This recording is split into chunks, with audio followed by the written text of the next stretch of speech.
With Vans Channel 66. We're here live from the Vans store in downtown LA. This series in partnership with Dublab happens every second and fourth Thursday right here on Vans Channel 66, where we have a bunch of great DJs, performers, community organizers, and other inspiring folks. My name is Vivian. I'm a DJ and producer. I go by Star Eyes, and I am super excited to be here with my friends who also happen to run one of America's most exciting record labels right now, and a super genre-defying selection of music. This is John, aka Trickfinger, and Aura, T-09, aka Marcy. You will hear me call them by those names interchangeably. We're going to talk a little bit about Ever Records for those of you who are maybe tuned in for the first time and haven't checked out their Bandcamp or checked out all the sick music they're putting out. And then Aura is going to DJ some very sick deep cuts for the following hour and a half. So without further ado, welcome to the Ever Records show. How are you guys? Thank you. It's good to see you. Good to see you too. So as like a fan of the label and somebody who plays your tunes, I definitely was wondering a little bit about when the label started and what were the kind of conversations that you guys were having kind of while you were baking this idea of doing a record label in your mind. Yeah. Well, I guess the idea started about 2 years ago, and Marcy's been such a big part of the rave scene here in LA, has been such a big part of her life, and those have been my friends also for the last 12, 13 years or so. So we're just in this world, and we just felt like we had the ability to start a label and have a place where we wouldn't have to worry about how the industry's set up and how what kind of genres people are trendy with people right now or anything, and put out music by people that we liked who don't let genre or trends influence what they do, but who draw different aspects from different types of music that they feel that make them want to say something themselves. I think it was also about like we were discussing like the temporalness of the rave scene and the rave community, and also like having a place for John's electronic music to kind of have a community centered around that was less temporal than just parties themselves. Also because John is more of like, as far as the electronic music side of your work, it's more stuff that he does at home. It's not as much performance based, so this was a way to have community for that, and have it kind of have take a physical form. Like I and also like when you work with labels like Planet Muse / Time Sig put out recent record by me, but you have to fit into their schedules. Like having your own label is a way that you can just put something out whenever you want, rather than like 2 years after you made the music or whatever. Yeah, I love this thing that you said about creating community too, because I think when you're a music fan and you kind of fall in love with a certain label, you're falling in love with like a whole world that label has created. Like it's almost like characters in a comic book or something, where you're falling in love with the aesthetic, and the kind of the apex point of all of the music that's coming out on that label just like appeals to your sort of vibration, if you will. Yeah. I was kind of wondering about some of, there's definitely every kind of electronic genre in the mix in Ever Records, but I was wondering about the Venn diagram of you guys and kind of some of your like influences, either musically or just like aesthetically or spiritually. Like what are some things that are in the Venn diagram of your things that you like or things that you tap into? Yeah, I feel like for me musically the Venn diagram is like pretty big, and so I think I guess overlapping John and I. Yeah. So there's a lot of stuff. We have actually we've shown each other so much different electronic music throughout the years as friends, and from John coming to my shows and things like that. I actually met John through his musical partner, Venetian Snares, is how we met. And so there's that whole world. Yeah, Marcy was a breakcore girl when I first knew her. So she wanted to jump around to breakcore. That was pretty much who her whole doesn't, life. really? Yeah. A lot of people don't, but we do. We all do. Yeah, so breakcore is in the Venn diagram. And then I would also say John actually introduced me to trance, which is my whole thing. Oh wow! I didn't, John. Yeah. I didn't know that was you that Yeah. Yeah. opened I the started trance it. portal. John showed me Komakino. Komakino, Yeah. and then I went on a whole journey of that, and now it's super essential to my DJing and all of our music. So trance and breakcore is in the Venn diagram. IDM is in the Venn diagram. It was not Aphex popular to Twin. say you like trance back in that breakcore crowd. No. But I had a few beers and I I feel like trance is the thing that most people secretly like, but they can't necessarily admit it in Well, certain now circles. you can admit it. On this note, though, I mean, you completely nailed this beautiful, euphoric 90s trance sound on your Ever Records release with Booty. I was listening to it in the car, and it was like really helping me navigate this traffic. But I can't believe that that's something that is so new to you, because Yeah. that record, like, you obviously grasped the feeling of it. So Well, sort of more like 10 or 12 years new, Newish. but newish. So definitely not something I was listening to in high school. I was listening to drum and bass, and I had someone had given me an Aphex Twin Drux CD, but it didn't have the writing on it, and I didn't know what it was. So I was just listening to that every day of 11th grade, not knowing what it was. But that's definitely a but we're both really We're into, both into jungle that. and stuff from the 90s and we both like electro a lot. We both like I showed John Burial Footwork, and yeah. Footwork, Yeah. which he fell in love with. Yeah. Yeah. Marcy used to always send me music of different things, so there would be certain things that I'd like gravitate towards because she sent way more music than anybody could ever listen to in one lifetime. And yeah, DJ Rashad was something I immediately responded to, which was something that she was into ahead of the pack for sure. Like Footwork was still just known inside Chicago, and Marcy knew all about it. So like yeah, we have a lot. You know, we both like the '80s freestyle a lot. Like that's, definitely. you know. no wonder we're friends. Yeah.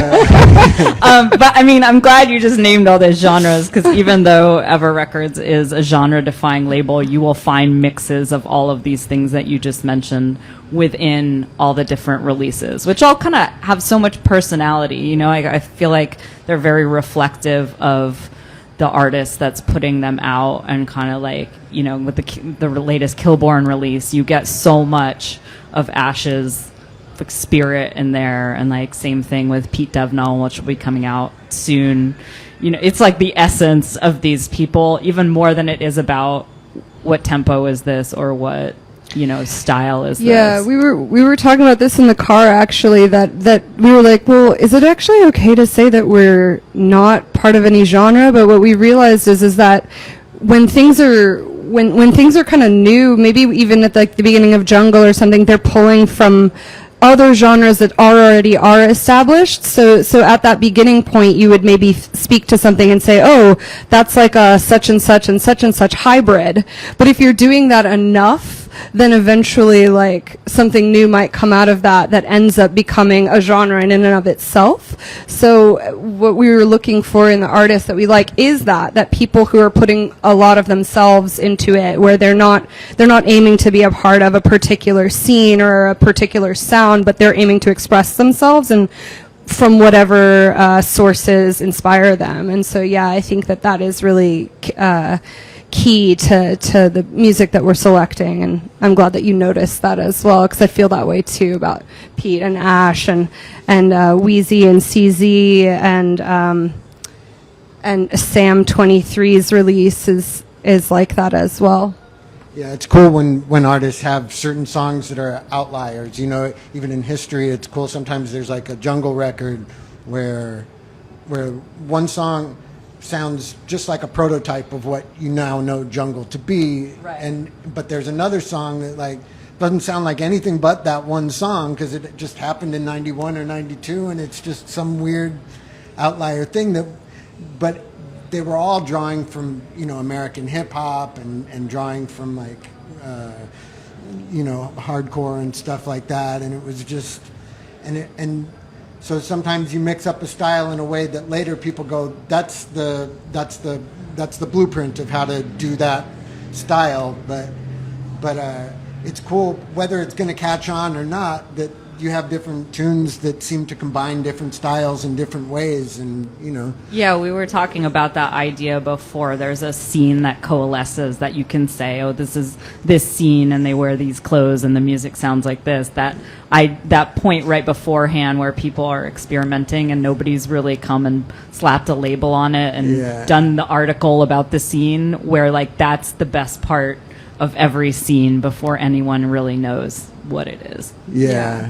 Yeah, it's great. It's just a thing that we like in music and art in general, for people to be drawing from whatever helps them to say whatever it is that they've got to say. Because in the end, what really matters is the character and the soul of the person making the music. I've never heard any two musicians sound alike in any genre, but the more people try to sound like each other, the less I'm interested in that. I'm interested more in people who sound like themselves and are drawing from different musical styles that turn them on in a way that gives them the opportunity to say what they want to say.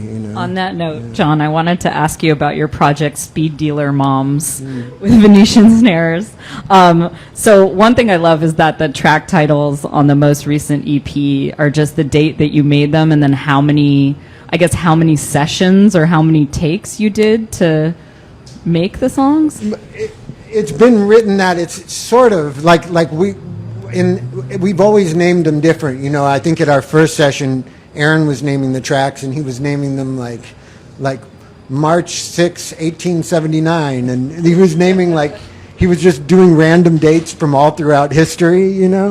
So that was how we started, and then and at whatever session, whichever one of us was doing the final recording part of it all, it was our job to name the file, so we just name it whatever we thought. At that particular session, we did two, it's from 3 sessions, but like the April ones were because it was April, and we did 2 tracks during that session. So I called the first song April 1, and I called the second song April 2, and then they had a number in back of it, which was just what take we had gotten it on.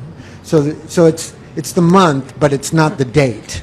I don't know how far there's apart still those an element tunes were of mystery there date. to what this is. How did you set up this collaboration? Because you've been collaborating with Aaron, who's Venetian Snares, for over 10 years now. And I think a lot of people know you for your guitar work, but you've done so many collaborations, and so much electronic focused music, in different forms, whether solo, whether with other people. How did you set that up with Aaron? Who did what, and what were the conversations you guys are having about what are we going to make? What are we going to do? Who are the Speed Dealer Moms? When it started, we were just 2 friends hanging out, sort of going on vacation at each other's houses, and it never really has changed from that. We'll live together for a couple of weeks while the other one is visiting, and we make music, and we never saw it it was only over time that we started going, we're a band, like me and him, and particularly our friend Chris, were just like, we're a band. And so we were on the lookout for a name, and we had a conversation that some of the people I grew up with, some of the girls are now Speed Dealer Moms, and it was just a rumor that I had heard. There are people who have children who also deal speed. Yeah. And we just thought, I think such a big part of our philosophy was the concept of remaining pure from outside influence, pure from that we weren't affected by what an audience might think, we didn't let that never entered our head, which with most people that's in their head, like in the forefront all the time. And with this collaboration, neither of us was ever thinking about what our music might sound like to other people. And we weren't thinking about how we would fit into any label or how we would release the music. A lot of our music is like, the songs are like real concise and orderly, but like a half hour long. They still sound composed, but they're long, like too long to put on a vinyl record. So we would just, none of that stuff was on our mind, and so to have a name that sort of symbolizes the lack of purity just seemed funny to us, like. I don't know. We'll have to go ask the Marvista Speed Dealer moms about the purity. Yeah. I'm sure they have something to say on it.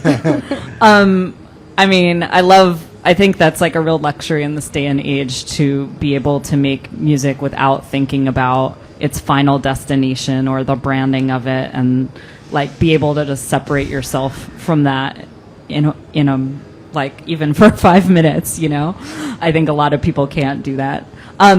Marcy, you mentioned before about CZ and Wheezy, and we were talking about Kilborn and some of the other people on the label.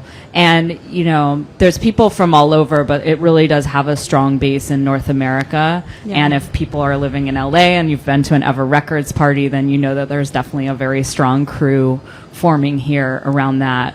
I kind of was wondering, being in LA as this label Ever Records, like what influence has the city had on you both? You've lived here like almost your whole life. Yeah. And like what is this label bringing to LA specifically? Because it's not like running this label in London, say, or Berlin or somewhere else other than this place.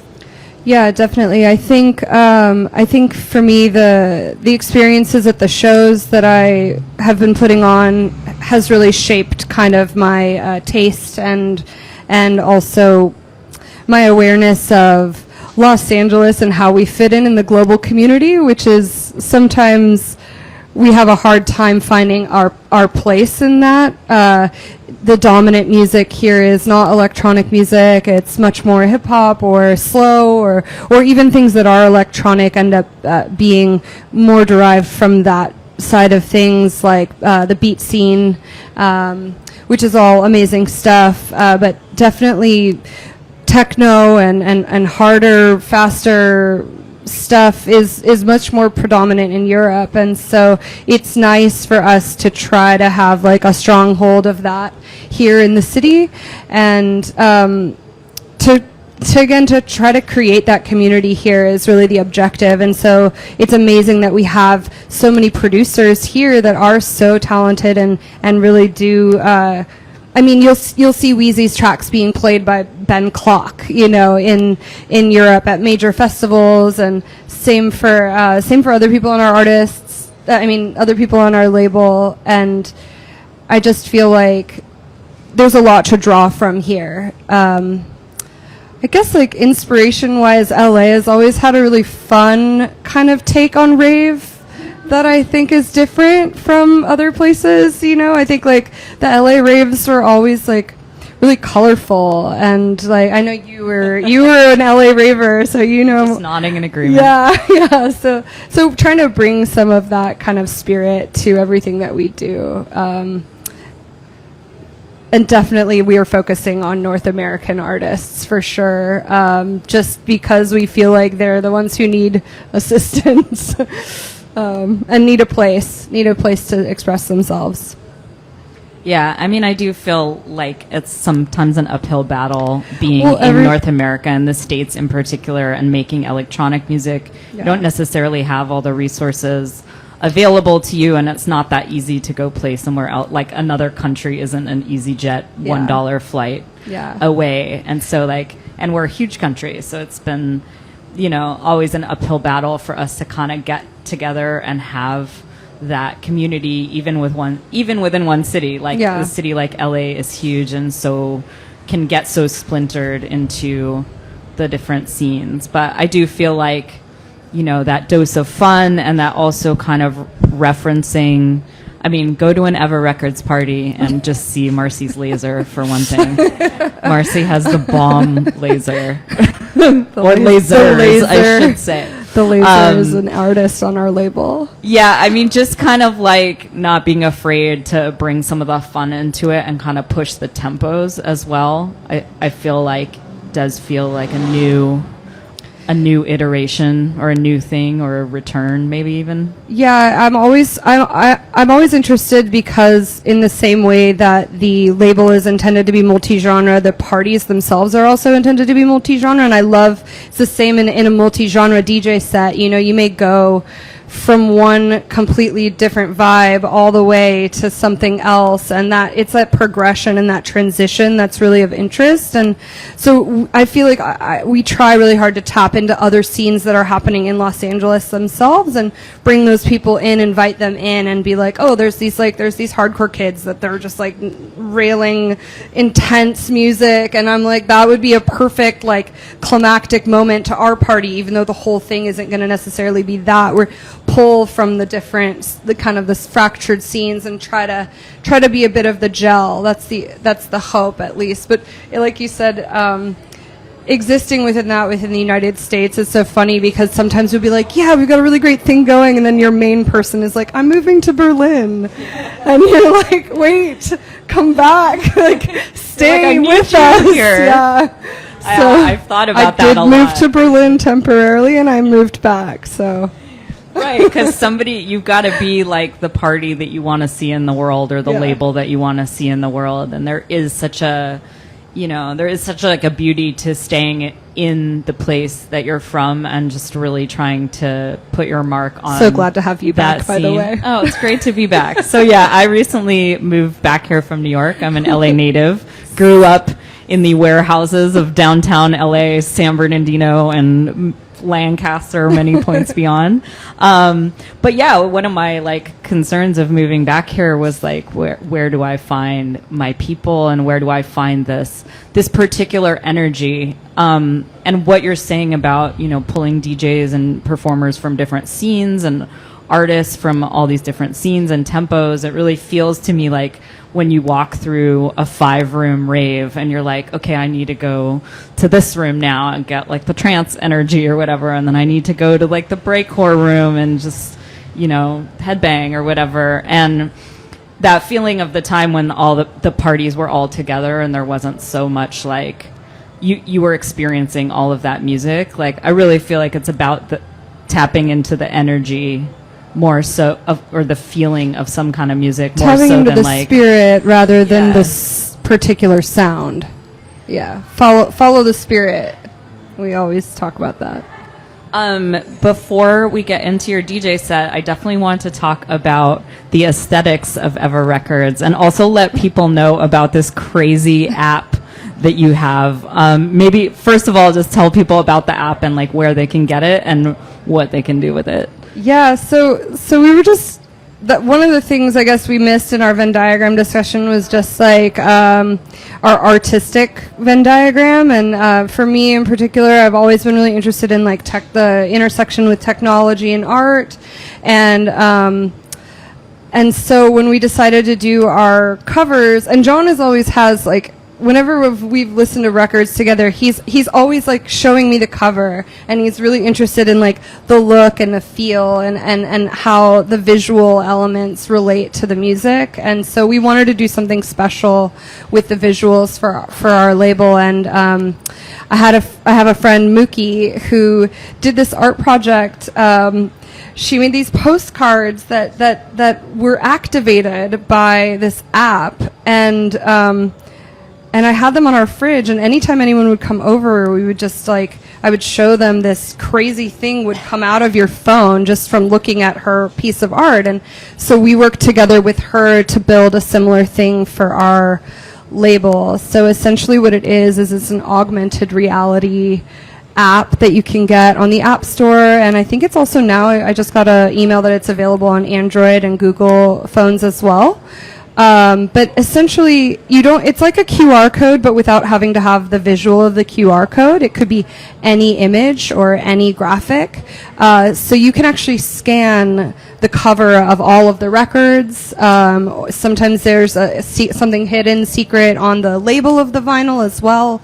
All of our stickers have these like augmented reality experiences that happen when you download the app and you scan them, and it's pretty fun to play with. Yeah, so you hold your phone up to it, and there's extra artwork that's there that you can't see until you hold your phone up to it. And there's also music on there, like on the Speed Dealer Moms one. There's a loop of like 30 seconds that's the beginning of a take that we didn't release of one of the tunes that had a weird beginning that wasn't anywhere else. So yeah, when Snoop Dogg does it, you get messages from him. That was the only person we knew of who had used it. I think he does it on like a Hennessy bottle or something, and then the Right. bottle like talks to you. Yeah, so you can put secret messages to your fans or whatever, but in our case, we have little musical tidbits and moving art that's triggered by the phone seeing the record. Yeah. Yeah, I mean, also first, like, you're creating cult items. So everyone, like, if you go to an Ever Records show or, you order a record on the We Bandcamp. also scan our clothes. Oh, I didn't know about the Yeah. clothes, too. Yeah. Damn. So if you get some Ever Records stuff in your hands, then you can kind of tap into some secret mysteries and some clues and, like, some stuff that nobody knows about. Maybe eventually we'll use it for like our map point or something. I thought would be a fun, like, scan Evar 001 to find the location of the rave. Like, pops up with a map.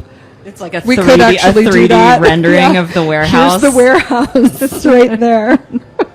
Wow. I mean, I love that idea too because, like, electronic music is so based on technology and moves kind of at the speed of technology and the different things that you can do and the ways that you can misuse it and use it and combine it. And, that's kind of been the history of it all along. And it's nice to see you guys using these, like, strange new technologies, like, kind of, but also having the mystery of the whole thing, like that. I don't know. I feel like there's some. We haven't posted all of the things that you can find in there because I keep being like, use the app, but I don't want to give it all away. It's supposed to be something fun and special. John had a box set that had a button on it, and when you put, like, it was like a box set of records. It was RNS4, and you would press a button and it would say this like really like cosmic message about going into the future, and I was like, I just wanted to always like put that record on and press the button. It was like, so I wanted to have that somebody to have that same feeling about the records on our label as well. I know that in one of our discussions, chaos magic was mentioned, which is cool because that's actually an inspiration behind my label as well. That's why it's called Chaos Clan, in part, and also because raves are chaos and music is chaos. But I was wondering, we've sort of danced around it, but are there any kind of ideas about infinity or like mysticism or spiritual ideas or cosmic, philosophical ideas that kind of somehow dance with the Ever Records label? I think you better answer. I think too heady a question for it's definitely noon on a. It's definitely there. It's Tuesday, just I feel like Thursday? hard to quantify. Like there's nothing specific, I guess, but we are both spiritual people and We metaphysically. both believe in magic. Yeah, we believe in magic. That's in our Venn diagram, and the infinite. Just not 100% sure how to quantify specifically. I feel like you're good. Good answer. Okay. Yeah, I think It's there. Yeah. Yeah. It's just like I'm asking because it feels like it's there, but Yeah. It's there. Like it's hard to talk about. Yeah. It's just trying to feel it rather than Yeah. talk about it. But believing in feeling and believing in energy and believing in the things that you cannot see necessarily and feel and quantify, that's super important and central to what we're doing. And central even in like what we were discussing about how we select music. It was like we're really just looking for a feeling and looking for tapping into something that's like beyond what's right there in front of you, which is the same kind of idea for the genre-less kind of thing. Yeah, and believing in things that you can't see, like, to me it seems essential to feeling music and making music, because music is invisible. So we think of it as a normal thing because it's so readily available that anybody can make music now in any number of ways. But the reason music carries so much magic with it is that we're really playing games with the invisible, and there's no real logical reason why that's possible for human beings to do that or anything like that. The whole fact that that's an option for us is really, nobody knows where music comes from. Nobody knows like why the laws of the universe somehow all combined to make it possible for music to have this effect on our emotions, for it to be possible for us to organize sound in the way that you do. So the whole thing is very much magic, and we remember that all the time. We don't take it for granted. Music to us isn't just something that appears on our phone or something. It's something that we really, the same magic feeling that I had when I was a little kid playing my first records for the first time, and wow, this whole universe comes out of the speakers when I put this record on. Like, how did that happen? Like, I never heard a sound like that on the sidewalk or on the street. You know what I mean? Like, how did they put those sounds together? So, yeah, that feeling's never left me. It's just as magical when I put on a record today. You know. Yeah. And there's also definitely something of that inherent in throwing events, because you're essentially like borrowing the energy of all of the people who come, and then with that energy that everybody brings to it individually, you're kind of like wizarding an collective experience that everybody gets to share in, but everyone is also a participant in and providing that. So like that's a little wizardry magic element as well, that we always remember that we rely on the energy of everyone. Yeah, whatever that thing is that will make a certain group of people feel the same thing when they're, or more or less the same thing when they're exposed to the same music. It's just a magic thing. It might be, you know, a big concert at the Forum or something, or it could be a small little rave where 200 people are feeling the same thing at the same time. You know, one's not more valid than the other, but they're all examples of people sharing some little spark within themselves that music sets off that spark. And you know, who knows what that is? It's in us, but something put that there. You know. Yeah, I mean, I feel like in this era where people are carefully designing things from a marketing perspective, and there's so much talk about like algorithm music and formulas, like it's refreshing to also know that you can still feel like you can still tap into the magic and the mystery and people that are like kind of guarding that in a way, because I think you can feel that more than ever in this era of music. Like you can just tell if like something was just engineered by a formula, by an algorithm, because it seems flat. Yeah. And like I just, you know, that's why I wanted to ask about it too. And I think, you know, I couldn't have said it more beautifully myself. So we'll leave that there with those comments. I hate to like bring it back down to earth for 1 second, but just tell us what are some of the new releases and forthcoming releases that Ever Records is putting out, and what should we look out for? Yeah, definitely. So our first vinyl releases was from Limewax, and there's actually still a couple copies of that available. And our second release was Speed Dealer Moms. After that was Killborn, and that just came out last Friday. It's a really great release. After Killborn is Shasha Kimbo, a Los Angeles-based artist and producer with some amazing remixes on it from Lucy, Liza, and Machine Girl. And after that, we have a record from Pete Devnall. After that, we have a record from Wheezy. Pete is a Boston-based jungle producer, and Wheezy jungle expert. He runs a blog to the old school. If you need knowledge, you can read that blog. It's amazing. And then we have Wheezy and CZ, and a really amazing remix record for Wheezy's record that has incredible people. DJ Stingray, VTSS, myself with Cardo Pusher, and Tim Reaper is on that one as well. So, Well, goddamn, that is a heavy lineup. Oh my gosh. All right. I'm going to soak that all in. If you are in LA, you can see Aura play Friday night at a space called Vertex. It's their closing party. It's going to be lit. And definitely follow Eva Records and check out their Bandcamp and also. Saturday night, you can see Vivian at another You can warehouse see me. event. I'm going to attempt to tap into the magic and the energy of Los Angeles with my friends Bianca Oblivion and AK Sports. We have a warehouse party in downtown LA. You can follow warp_mode_ if you want to come and you need party directions. It is definitely really in the cuts. I went there last night. It looks amazing. So, Awesome. yeah, thank you guys for having me. It was a real pleasure Thank to you. find Thank out you. more. And I love what you're doing. Keep going.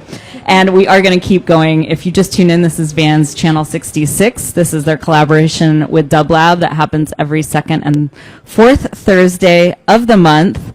And I'm here with Trickfinger and Aura T-09 from Eva Records. And we're going to get into a DJ set from Aura right now, in which I guess we can probably expect to hear some of the released and unreleased Eva Records jams. So get into it, drop us some love in the chat, and yeah, and check out the label while we're waiting for this epic sesh to kick off.